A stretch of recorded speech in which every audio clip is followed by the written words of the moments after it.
tiro tino kaha taki te kōtuku, tēnā whakareo.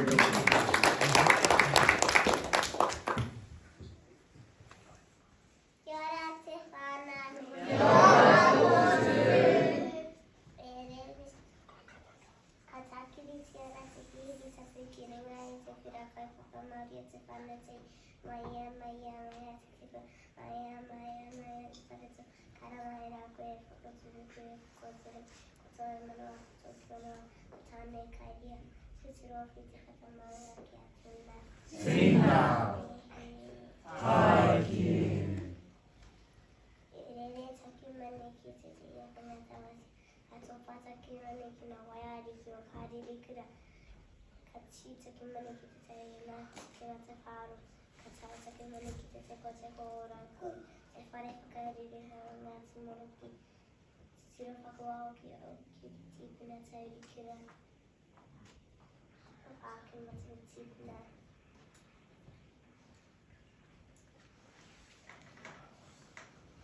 Te rangai tūne.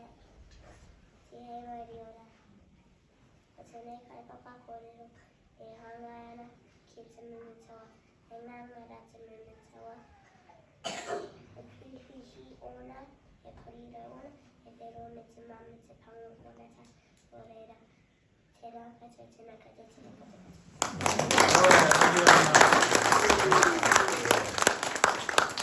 Rikahi, rua, tōru, wā.